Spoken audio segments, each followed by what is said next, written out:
Vamos a una nueva conmemoración, no celebración, al menos en el caso venezolano, del Día del Trabajador y de la Trabajadora. ¿En qué condiciones vamos a esta conmemoración, este 1 de mayo del año 2021? Vamos a tener la oportunidad de escuchar la visión, la óptica de dos dirigentes sindicales de nuestro país. Le damos la bienvenida a Eduardo Sánchez, presidente de la Federación de Trabajadores Universitarios. Gracias por acompañarnos. Gracias por invitar. Eduardo, y bienvenido también Carlos Salazar, coordinador nacional de la Coalición Sindical Nacional. Gracias. Bienvenido también, Carlos. Gracias. Y las recibimos, José Gregorio Yepes, director de Contrapunto.com, y esta servidora, Vanessa David. Y empecemos con la situación en la cual estamos llegando en nuestro país a esta conmemoración. ¿Cuánto gana un trabajador en Venezuela?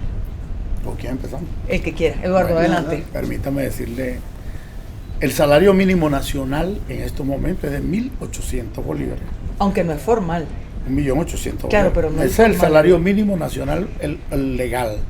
El dólar está en 2.850 bolívares, el legal, que es el del Estado, está en 2.780. Es decir, estamos un poquito más de medio dólar como salario mínimo.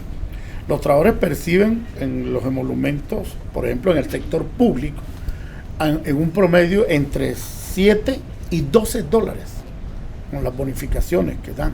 Mientras que en el sector privado, en algunos sectores, no en todos, esas bonificaciones llevan a tener lo que el trabajador percibe por el orden del 40 dólares, cuando mucho, ¿no?, en esta situación. Y la cesta básica nacional... Es decir, estamos, Eduardo, entre medio dólar y 40 dólares. Y 40 dólares en línea general, como máximo. En el sector privado. Sí, en el sector privado, y la media de eso, es decir, más del 70%, está por debajo de la línea de pobreza. Eduardo, usted iba a comentar, iba a comparar esto con la canasta básica. Sí, la canasta básica, de acuerdo a algunos, no hay una canasta básica oficial. Uno toma referencia a Senda, algún otro estudio y esa, y te dice que está por el orden de los 300 dólares. Es decir, nosotros estamos en estos momentos, en este país, con el salario más bajo de América Latina y uno de los salarios más bajos de todo el planeta. ¿Cómo se cubre esa brecha, Carlos? Bienvenido nuevamente. ¿Cómo se llena esa brecha entre lo que percibimos los trabajadores y las trabajadoras y lo que nos cuesta vivir? Bueno, en primer lugar, muchas gracias, Vanessa y José Gregorio. Fíjate que la mayoría de la administración pública se fue al mercado informal, trabajadores por cuenta propia. Fíjate que este 1 de mayo nosotros no solo vamos a protestar porque no existe salario ni prestaciones, ni existe Estado de Derecho laboral en Venezuela, sino también que también a los trabajadores por cuenta propia hay un problema policial de cobro de vacuna. Hay un problema. ¿Cómo es eso de cobro de vacuna? Bueno, la policía, la Guardia Nacional se han dado la tarea a aquellos trabajadores del sector público o bien sea del sector privado que se han ido a la economía informal, le cobran vacuna para que pueda trabajar en las calles de Caracas. Y los trabajadores por cuenta propia. ¿Policías de qué municipios, Carlos? Por lo menos en el municipio de Libertador lo tenemos detectado, pero sabemos que también pasa en Anzoátegui, pasan en Zulia. Tenemos una gran denuncia de los trabajadores de la economía informal que ahorita son mayoría. ¿De cuánto es esa vacuna? Bueno, de lo que a ellos se les ocurra, a veces hasta le quitan en seres. No sé si hay gente que de repente compra en Katia y venden coches y cuando se bajan de los carros con las mercancías, si no muestran la factura, le quitan parte de la mercancía. Carlos nos iba a comentar, para darle la palabra también a José Gregorio, excúsanos José Gregorio, nos iba a comentar que la mayoría de los trabajadores y trabajadoras están en el sector informal. ¿Qué porcentaje estiman ustedes? Mucho, pero es muy alto, porque es que resulta que, como dijo Eduardo, tiene 0,50 ahorita centavos de dólar de salario. O sea, no existe salario. ¿Dónde tú tienes que ir para mantener a tu familia?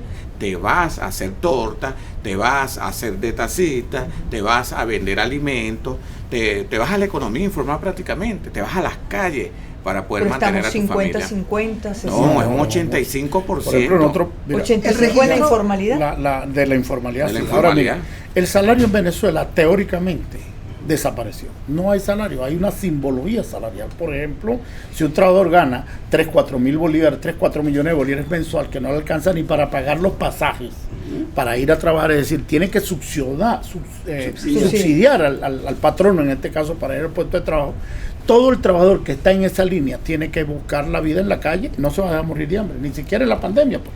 En la cuarentena tiene que salir. Entonces todo el mundo sale a taxear, a vender, a trabajar para otro. Bueno, yo he visto profesores hasta de porteros, taxiando con el carrito porque no da la base. Es decir, que ese 26% que supuestamente está dentro de la administración pública no va a trabajar porque tiene que salir a engrosar esa informalidad para compensarlo.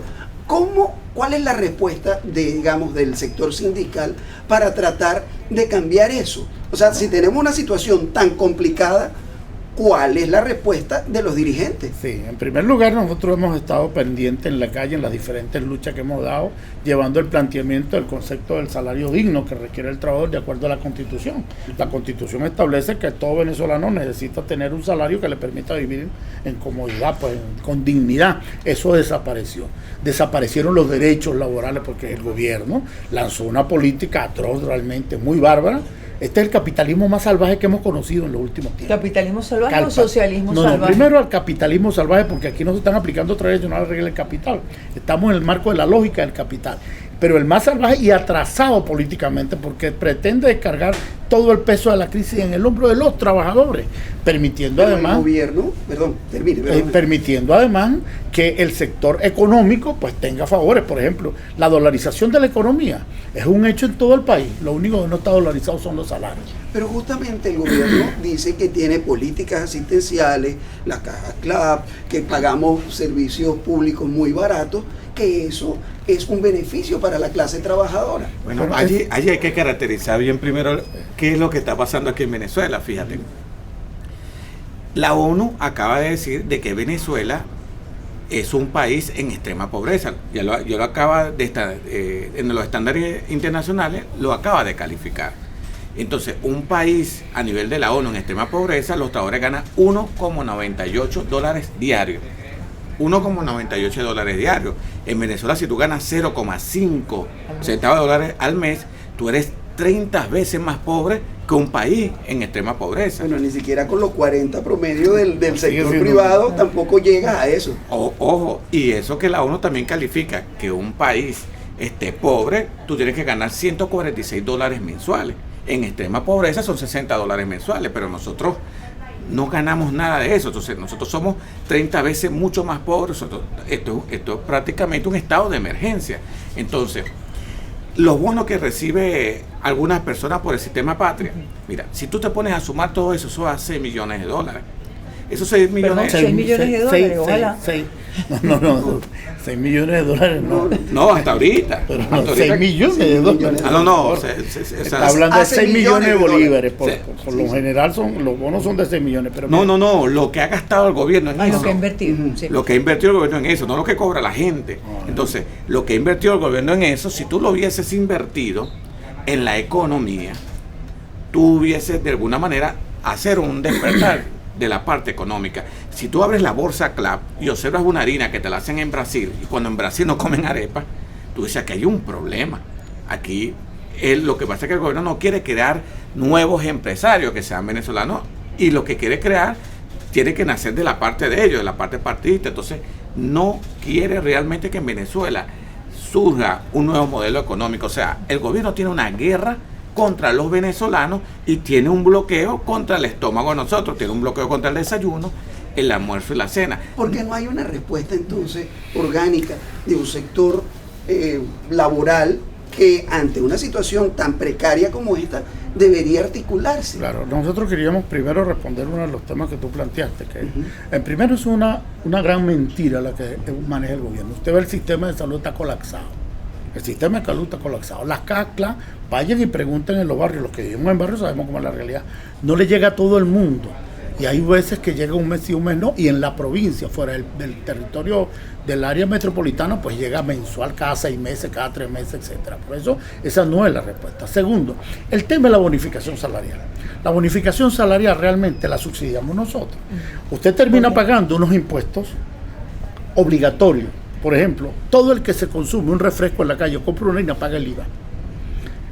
Más allá de lo que tienes que pechar, porque en estos momentos el pago del impuesto sobre la renta te lo están pechando todo y te lo subieron. Subieron un conjunto de de servicio, en donde, bueno, si usted va a pagar, por ejemplo, la renta telefónica para comunicarse, son 1.500 bolívares el mínimo. Eso implica que es casi el salario mínimo de un mes. Si usted tiene que pagar, por ejemplo, y tiene televisión por cable, tiene que pagar estos costos, pero no vamos a hablar de internet para que el muchacho pueda estudiar. Tiene que pagar altos costos, tiene que pagar luz, agua, tiene que pagar todo.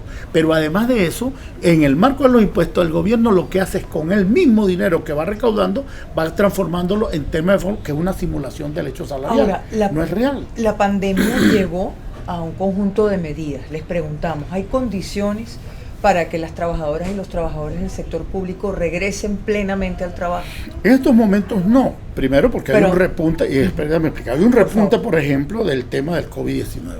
Este COVID que está apareciendo hoy en el país es más agresivo que el del año pasado. Por ejemplo, yo tengo un promedio, y tengo que decirlo aquí, de 5 trabajadores, no familiares, trabajadores en la Universidad Central nada más, que mueren a la semana como consecuencia del COVID. Tú ves las listas de correo de WhatsApp, la gente pidiendo ayuda económica para poder comprar un respirador, comprar una medicina, un antibiótico, pues no tiene, y la gente se nos está muriendo. Entonces, no hay condiciones de bioseguridad, no hay condiciones económicas ni siquiera para poder pagar. El que vive en los Valles del Tuy no puede venir a trabajar en la universidad, es decir, no pues no puede la pagar, pandemia, no solamente la pandemia, es que no hay condiciones, no hay condiciones para volver. Pero entonces, ¿qué hace la gente? No hay una pero no, por supuesto, pero tienen que cambiar las condiciones. No hay una infraestructura hospitalaria tampoco que lo vaya a recibir. Tienen que cambiar las condiciones, tienen que mejorar las condiciones económicas de la gente para poder volver, porque el país tiene que volver al proceso de productividad y a la normalidad. Lo que pasa es que también la pandemia se ha convertido en el elemento que tiene el gobierno para paralizar las luchas y la protesta de la gente. ¿Cómo presionas al gobierno que ha paralizado las luchas a las que ustedes se refieren? Y con además un fallo de la OIT que dice que no le hace caso a la comisión de encuestas que vino. O sea, digamos, ¿cuáles son las formas para presionar al gobierno para que eso cambie? Nosotros hemos mantenido una posición en el marco de una amplia alianza del movimiento sindical de estar presente en la calle, en la denuncia, en los puestos internacionales denunciando. Hemos confirmado ante el OIT todas las denuncias que hemos ratificado. La hemos tratado de llevar a través del cerco mediático que también tenemos, porque no es fácil, por ejemplo, decir las cosas como están planteadas. Pero no tienen cabida. No tenemos, no nos invitan, no nos llevan, porque bueno, todo aquí tiene un control, hay una represión. Tenemos más de 150 trabajadores que han sido detenidos y llevados a tribunales por cuestiones de odio, primero por fomentar el odio, o por terrorismo, como el caso de Udi Giró, por denunciar elementos de corrupción. Gente que está, si no está preso, está bajo presentación y le prohíben declarar siendo dirigentes sindicales. Tenemos más de 100 trabajadores directivos sindicales separados de sus cargos sin ninguna decisión del Ministerio de Trabajo. Tenemos más de 3,5 millones de trabajadores despedidos de los puestos de trabajo que han sido reenganchados y que no los reenganchan porque no les da la gana. Esta es la situación de la represión. Tenemos la policía, la Guardia Nacional, el CUPAG, el FAI, detrás de las protestas en la calle. A veces tú ves más cuerpos de seguridad que gente porque es parte del marco de la represión. Tenemos todos esos elementos, además del tema de la pandemia. De seguridad, son gente también, ¿no? Sí, no, está bien, pero además van a cumplir el trabajo de amedrentar la lucha social. Es decir, no solamente la pandemia, sino que además el Estado se ha dedicado a tratar de parar la protesta para que no se sepa los que los sin embargo han seguido protestando, ¿no? Y ellos han logrado su objetivo, pero sin embargo protestando, pero nosotros no podemos parar. Han seguido en la calle. ¿Cuántas protestas se han escenificado en lo que va de año? Imagínate, empezamos el 15 de enero, que lo hicimos desde el Palacio de Justicia hacia el Ministerio de Trabajo. 23 de enero, 19 de marzo, se molestaron porque trancamos la autopista, pero nosotros tenemos que exigir, tenemos que seguir exigiendo, tenemos que seguir denunciando. Exigiendo? ¿Cuál es el pliego de peticiones de los trabajadores? Bueno, parte lo ha dicho Sánchez. El primero es que liberen a los 150 trabajadores presos, tienen que liberarlos. Segundo, de los 3.500 trabajadores despedidos, por supuesto que hay 100 dirigentes sindicales allí, pero hay muchos trabajadores que por protestar lo despiden y su orden de reenganche la dejan allí. Y faltó algo. Que piden el reenganche de todos. Claro, faltó los locales que han desalojado, que nos devuelvan los locales sindicales que nos han desalojado. ¿Cuántos locales sindicales han sido desalojados?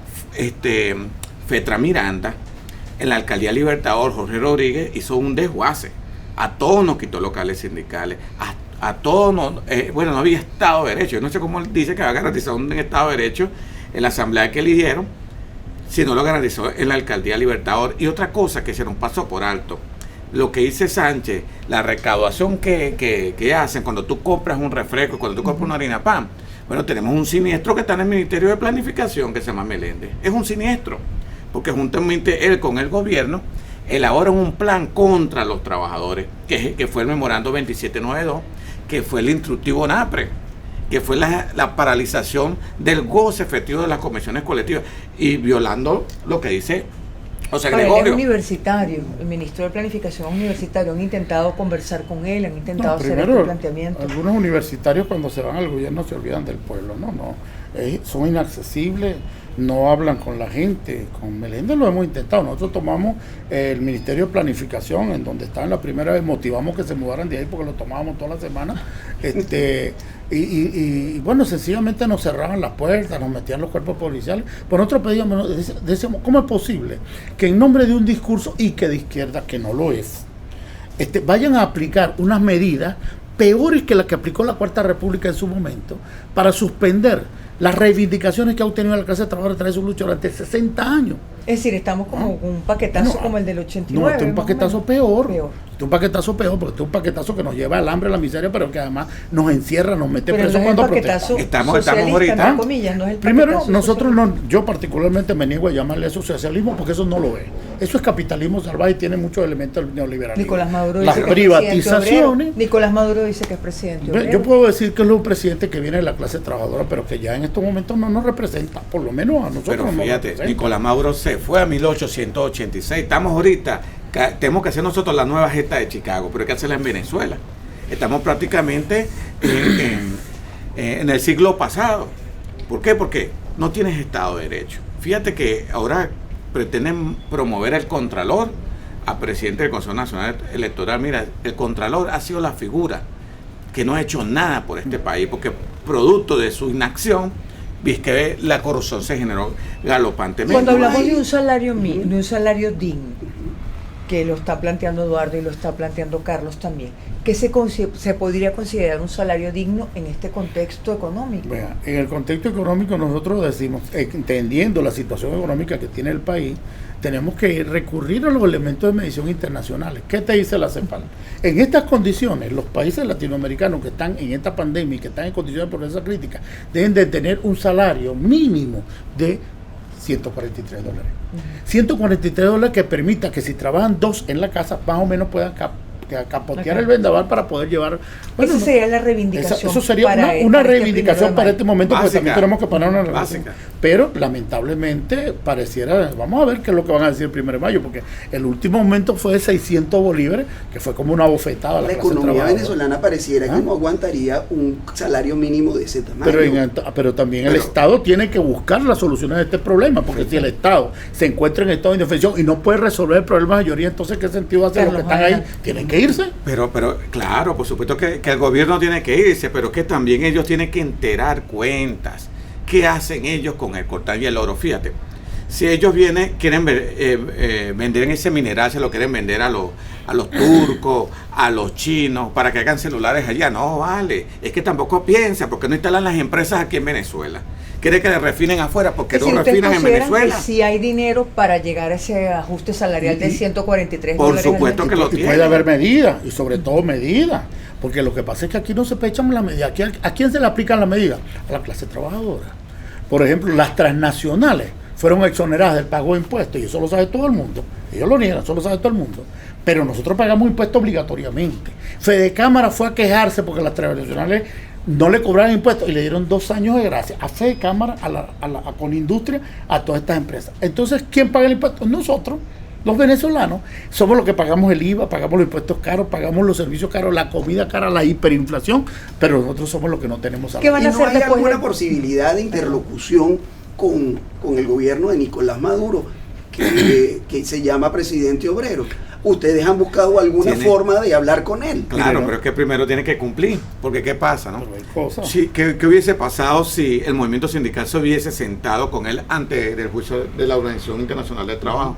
Él le hubiese dicho que había diálogo social.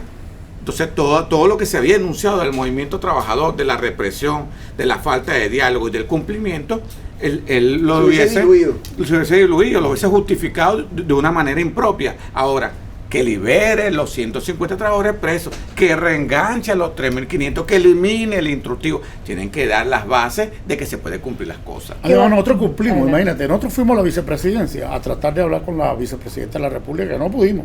Siempre nos ponían a alguien ahí, le consignamos en 2 documentos y pedíamos conversar con alguien que tuviera por decisiones, porque sabemos que el presidente de repente no tiene tiempo para atender a los trabajadores. Pero nadie nos atendió. La Asamblea Nacional, cuando llegó Rodríguez, montó un tinglado ahí para la negociación con organizaciones sindicales. ¿Ustedes fueron llamados? No, nunca. No solamente nos fuimos llamados porque somos los que estamos peleando. ¿Llamaron a quiénes? A los cascarones sin fondo, por ejemplo, a la Central Bolivariana Socialista de Trabajadores, que además sencillamente va a aplaudir las medidas que toman contra los trabajadores. Llamaron a algunas organizaciones sindicales para sentarlas allí, para decir que hay un diálogo social, pero con los trabajadores no conversaron, porque primero esas organizaciones no nos representan a nosotros y a los que estamos en la calle menos. Entonces a nosotros no solamente no nos llamaron, ni siquiera nos aceptaron los documentos. ¿Qué va a pasar después del 1 de mayo? Les preguntamos, Eduardo, Carlos. Seguir peleando, no nos queda. ¿Van a seguir en la calle? Nosotros vamos a seguir. Nosotros, por ejemplo, este 1 de mayo decimos a todos los trabajadores, con toda la pandemia, tomando sus medidas, poniendo sus tapabocas, guardando la distancia, llevando su alcohol o cualquier desinfectante, salga a la calle a protestar. ¿A dónde? Nosotros vamos para la calle, para el centro de Caracas. Centro de Caracas nos vamos a ir. Nosotros nos vamos a concentrar entre Quinta Crespo y la vicepresidencia, pasando por el Ministerio de Trabajo. Por ahí vamos a estar todos los trabajadores en diferentes grupos. ¿A partir de qué hora? A partir de las 10 de la mañana. Claro, pero además tenemos una protesta con carácter nacional, que es la forma de protestar que estamos llamando. Estamos llamando a todos los trabajadores. El 1 de mayo a las 7 de la noche a sonar la cacerola, rompiendo el silencio. Vamos a romper el silencio, ¿por qué?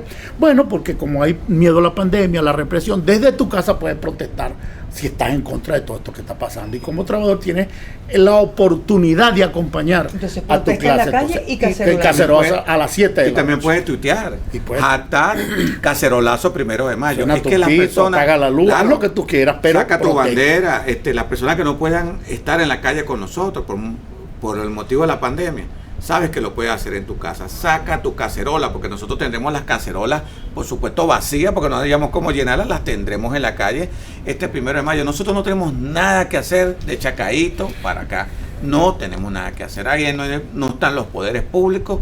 Ahí no se combate al hambreador. El hambreador se le combate allí donde nosotros tocándole la puerta. Tocándole la puerta. Entonces, y este 1 a las 7 suena tu cacerola, ¿no? Rompamos el silencio. Esta es la oportunidad de la clase trabajadora para demostrarle al mundo. ¿Cuáles son las consignas? Las consignas sencillas, mire. Democratización de la vacuna para todo el mundo. ¿Por qué? Bueno, porque sencillamente nos estamos muriendo. Vacunas, hasta vacunas y salario digno. Salario digno para los trabajadores. Liberación de los compañeros presos y libertad sindical. Eliminen la libertad también está presa. Eliminen el instructivo. El salario, por supuesto, tiene que ser digno. Le quieren eliminar los ceros a la moneda. O sea, otra evaluación más. Ese va a ser el incremento, el regalo que le piensan dar. Entonces, nosotros vamos a seguir en la lucha, como dice Eduardo Sánchez, como dice Trabajadores en Lucha, como dice la coalición sindical. Solo la lucha nos hará libre. Gracias por acompañarnos. Bienvenido a contrapunto.com. Muchas gracias. Gracias también, José Gregorio. Despedimos a Carlos Salazar y a Eduardo Sánchez, dirigentes sindicales. Gracias a ustedes por estar con nosotros y hasta una próxima oportunidad.